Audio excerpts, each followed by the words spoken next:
Welcome to the final video in this 5-video series on how to stop stress. Well, we've come a long way so far. In the first video, we learned that the clinical definition of stress is actually fear, and that's why people are not overcoming their fear. Because of the media and medical bias against emotions and dealing with the root problem, they're getting topical solutions like pills and other things instead of being given the emotional skills to overcome their fear. Then we learned that there are actually 3 kinds of fear, and I've never heard anyone but myself break fear down this way. And in my experience, it's the only way to ever conquer fear and stress. And we learned that fear is always one of 3 things. It's either the fear of rejection, the fear of inadequacy, or the fear of powerlessness. In the previous videos, we walked through what causes all of them and what the solutions are to conquer them. So in this final video, I want to give you real life examples. How would you use the rest in peace? Remember, rejection, inadequacy, powerlessness.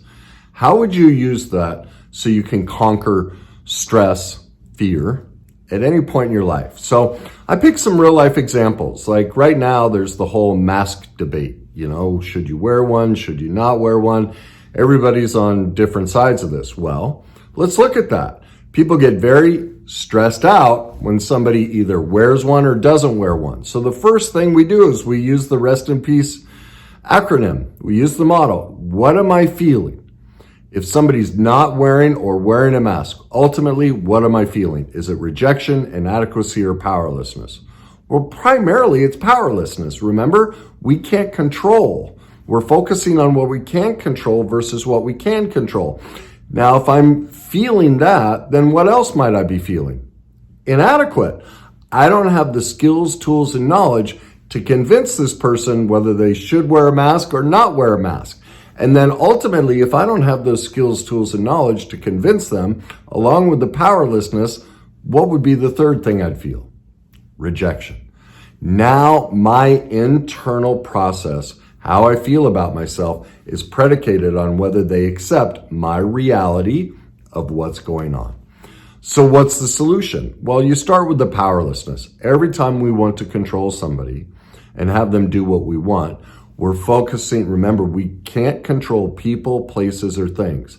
The only person, place, or thing we ever have control of is ourselves. So the first place to start is to focus every time we want to get them to believe what we want, we switch into what can I control? Well, instead of controlling them, I could go to places where people wear masks or places where people don't wear masks. Do you see? I'm in control of that. Therefore, I never put myself in that stressful situation. And then that clears up. No, I no longer feel inadequate. I have the skills, tools, and knowledge to do that. And now I have found this esteem within myself, so I no longer feel rejected. So there's the real life solution to that. Now, what about relationships? Well, a dating one, this one I get a lot of people, and this was me too.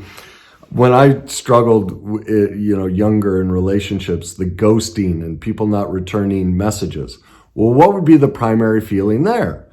If I'm all stressed out, oh my God, is she going to text me back? What's going on?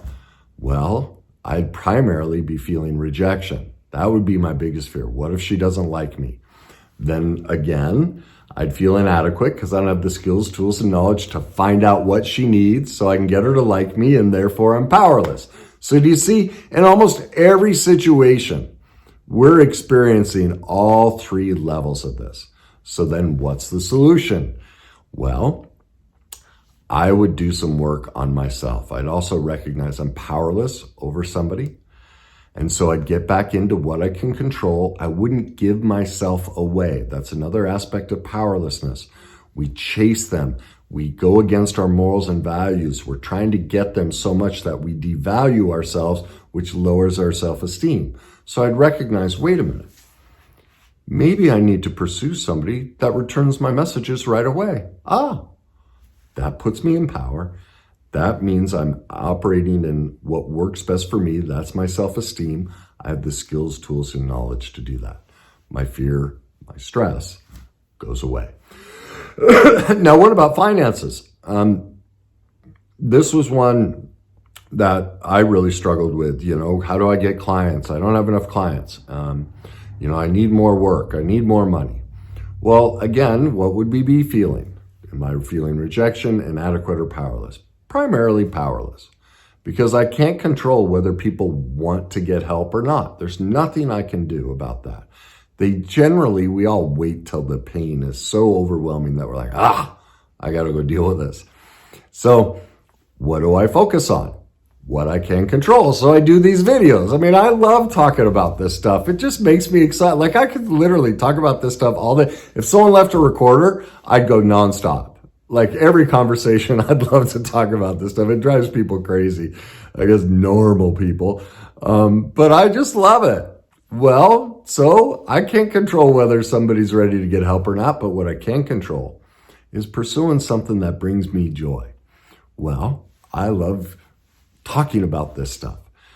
It fills my self-esteem. I feel very adequate when I talk about it. I know I have the skills, tools, and knowledge to talk about this stuff. So that boosts my self-esteem. I'm walking in who I am. I'm not giving myself away because I'm pursuing something that matters to me. It makes me power. It takes away the powerlessness because I can control what I think, feel, and do. When I'm having one of those days, I literally look at what can I control? That's the biggest question. What can I control? Well, I could go make some videos. I could go research more topics. And that allows me to focus on the aspect. The finance part will take care of itself. I just have to focus on what I can control. So there's the breakdown, the 5 video series for you. You should be able to conquer any stressful situation from this point on. If this helped you, I'd ask, if it works for you, would you like, comment, and share, especially your comments. How did this help you? How has it changed your life? What are you doing now that you couldn't do? How is this helping you overcome your stress? Is there a certain situation you're not quite you're not quite sure how to use the rest in peace model? Post it. I'll show you exactly how. It's very simple. All right. But please share this. Please like it. Please subscribe to my channel if this is the kind of information that you're looking for. So I hope that helps you. Have a great day.